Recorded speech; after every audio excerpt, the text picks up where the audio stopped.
बहुत समय पहले भारतवर्ष के चेदी राज्य में एक विशाल, समृद्ध और शक्तिशाली राज्य था चेदी।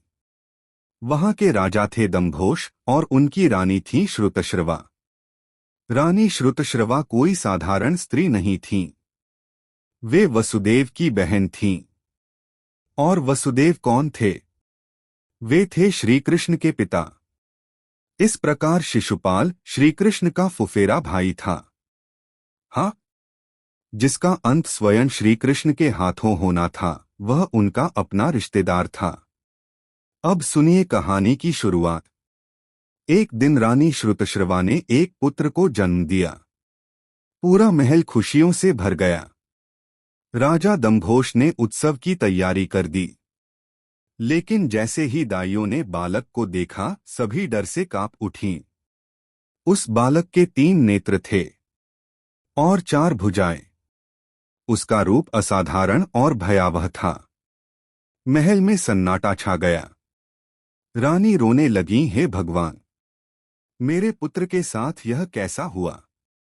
तभी आकाशवाणी हुई, डरो मत, यह बालक असाधारण है।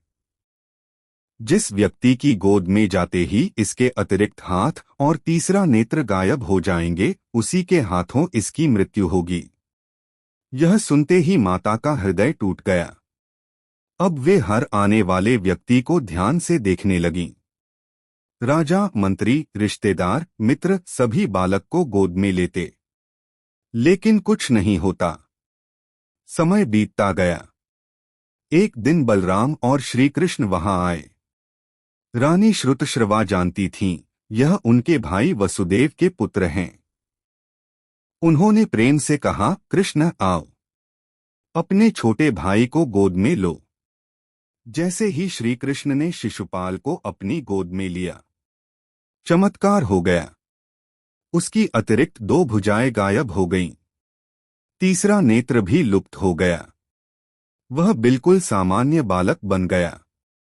पूरा महल आश्चर्य से भर उठा। लेकिन माता श्रुतश्रवा के आंसू रुक नहीं रहे थे। उन्हें समझ आ गया, यही वह व्यक्ति है जिसके हाथों मेरे पुत्र की मृत्यु होगी। वे श्रीकृष्ण के चरणों में गिर पड़ी। कृष्ण, तुम मेरे भतीजे ही नहीं, मेरे लिए पुत्र समान हो। यदि मेरे बेटे की मृत्यु तुम्हारे हाथों ही लिखी है, तो मुझ पर एक कृपा करो, उसके अपराधों को क्षमा करना। श्रीकृष्ण ने अत्यंत शांत स्वर में कहा, बुआ, मैं शिशुपाल के 100 अपराध क्षमा करूंगा। 100 बार तक, चाहे वह मेरा कितना भी अपमान करे, मैं उसे दंड नहीं दूंगा। यह सुनकर माता को थोड़ी शांति मिली। लेकिन नेति अपना मार्ग बना चुकी थी। समय बीतता गया। शिशुपाल बड़ा हुआ, पर उसके भीतर अहंकार, क्रोध और ईर्ष्या भी साथ साथ बढ़ते गए। उसे विशेष रूप से श्रीकृष्ण से घृणा थी। क्यों? क्योंकि रुक्मिणी, विदर्भ की राजकुमारी रुक्मिणी अत्यंत सुंदर, गुणवान और दिव्य स्वभाव की थीं। शिशुपाल उनसे विवाह करना चाहता था। राजाओं ने भी यही निश्चय किया था। लेकिन रुक्मिणी का हृदय तो पहले ही श्रीकृष्ण को समर्पित हो चुका था। उन्होंने गुप्त रूप से संदेश भेजा, हे कृष्ण, यदि आप मुझे अपनी मानते हैं तो आकर मुझे अपने साथ ले जाइए। और फिर स्वयंवर के दिन श्रीकृष्ण रथ लेकर आए और रुक्मिणी को अपने साथ ले गए। शिशुपाल का अपमान हुआ। उसका क्रोध आग बन गया। उस दिन से उसने ठान लिया, मैं कृष्ण को कभी क्षमा नहीं करूंगा। वह हर सभा में उनका अपमान करता, उन्हें ग्वाला कहता, छलिया कहता, राजा मानने से इनकार करता। लेकिन श्रीकृष्ण शांत रहते।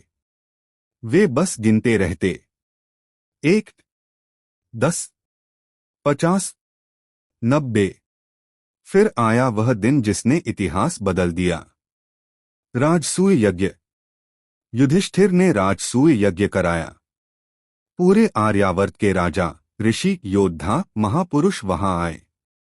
सभा में प्रश्न उठा, अग्रपूजा किसकी हो? भीष्म ने कहा, इस पृथ्वी पर यदि कोई सर्वश्रेष्ठ है तो वह केवल श्री कृष्ण हैं। सभा ने सहमति दी। जब श्री कृष्ण की पूजा होने लगी, शिशुपाल क्रोध से कांप उठा। वह सभा के बीच खड़ा हो गया। यह अपमान है। एक ग्वाले की पूजा। यह राजा नहीं, यह छल करने वाला है। वह लगातार अपमान करता गया। सभा स्तब्ध थी। भीष्म ने रोका, द्रोण ने रोका, सबने रोका, लेकिन वह नहीं रुका। 99, 100 और फिर उसने एक और घोर अपमान किया। 101वां अपराध। अब श्री कृष्ण उठे। उनका चेहरा शांत था, लेकिन धर्म जाग चुका था। उन्होंने कहा, शिशुपाल, मैंने तुम्हारी माता को वचन दिया था। 100 अपराध क्षमा कर चुका हूं। अब न्याय होगा। इतना कहकर उन्होंने अपना दिव्य सुदर्शन चक्र चलाया। क्षण भर और शिशुपाल का सिर धड़ से अलग हो गया। सभा मौन हो गई। लेकिन तभी उसके शरीर से एक तेजस्वी ज्योति निकली और सीधे श्री कृष्ण में समा गई। सब चकित रह गए, क्योंकि द्वेष में ही सही शिशुपाल का मन हर क्षण कृष्ण में लगा रहा और अंततः वह उसी परमात्मा में विलीन हो गया। यही कारण है भगवान दंड भी देते हैं और मोक्ष भी। वे प्रेम से भी अपने हैं और न्याय से भी। यही है श्री कृष्ण और शिशुपाल की 100 अपराध क्षमा करने की अद्भुत गूढ़। आपको नटखट कान्हा की ये कहानी पसंद आई हो तो वीडियो को लाइक करें, शेयर करें और ऐसी ही भक्ति से भरी कहानियों के लिए चैनल को सब्सक्राइब करना न भूलें।